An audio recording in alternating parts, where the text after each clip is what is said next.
Kita. Hindi ako sang-ayon kay Senator Tolentino sa bagay na yan. Sinabi ko na yan noon. Ang paniniwala ko at ang tingin ko, tatawid dito. Ang mga ikinadidismaya kasi is, number one, hindi na nga daw nag-trial nung February. Of course, meron kayong explanation for that. Tapos, sinep ninyo ng June 2, hindi pa natuloy, minove to June 11. And then, meron pong lumabas na mga yung resolution, and then merong for the dismissal, and then merong statement like si Senator Tolentino na functionally dismissed pag nagtapos ang 19th Congress. So, nandun yung ano kasi... Putulin muna kita. Sige Hindi ako sang-ayon kay Senator Tolentino sa bagay na yan. Sinabi ko na yan noon. Ang paniniwala ko at ang tingin ko, tatawid dito. Pero itong opinion to, mula sa 19th Congress, ay hindi pwedeng i-bind ang 20th Congress. Kailangan pagpasahan muli yan ng 20th Congress.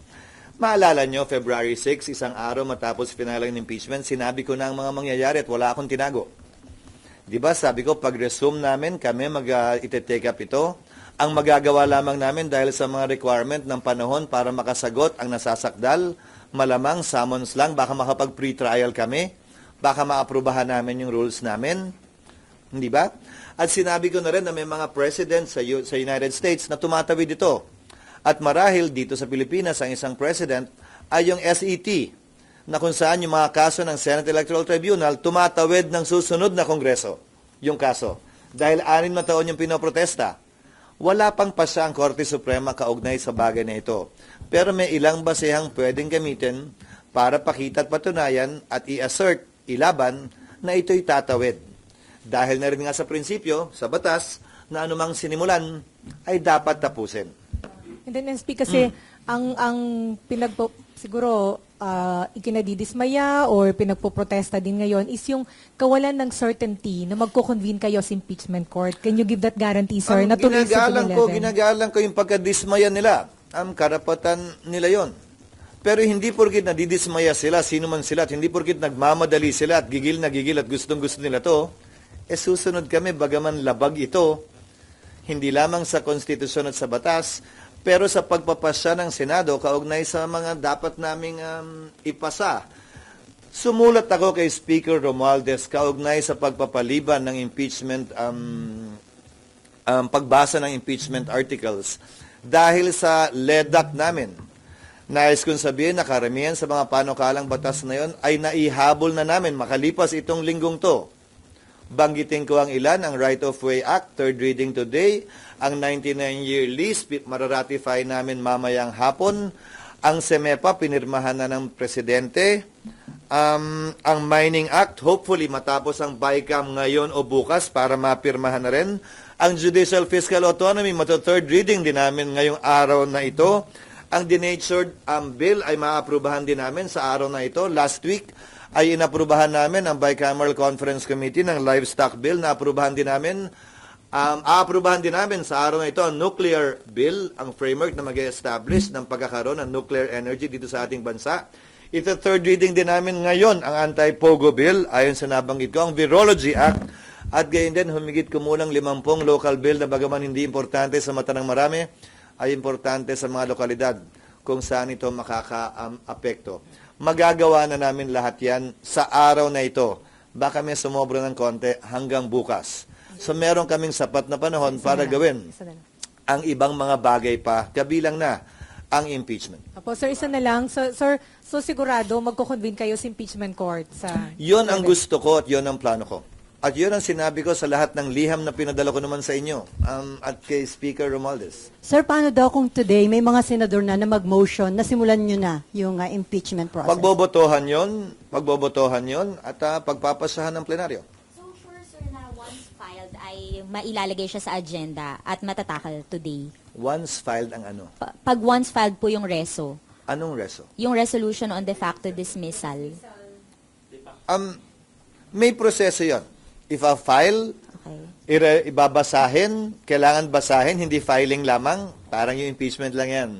Hindi porkit final, ay yun na yun. Dapat pag-file, i-refer sa order of business.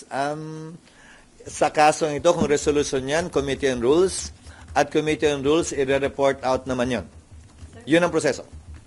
Pansinin nyo, bago kami mag-adjourn, nag-approve kami ng, ang tawag ng iba yung Miss Universe resolutions, yung mga commending, Lahat yun, nire-refer sa rules yun pag-file.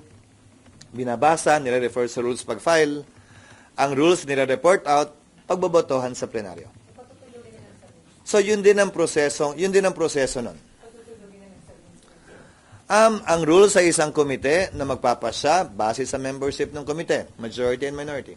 Sir, si dating Senate President Franklin Drilon, sabi niya, message niya sa mga senador ngayon, sabi niya, my message to my former colleagues who seeks to hide the truth, the resolution is clearly unconstitutional. Do not play with fire, baka masunog kayo. Ulitin ko sino bang pinatutukuyan niya dahil wala pa namang pending na resolusyon na may nag-akdang senador? Ang tanong ko saan galing? Pero pinirmahan ba niya? Pero sabi ni Senator Ivy, group effort daw yun. May mga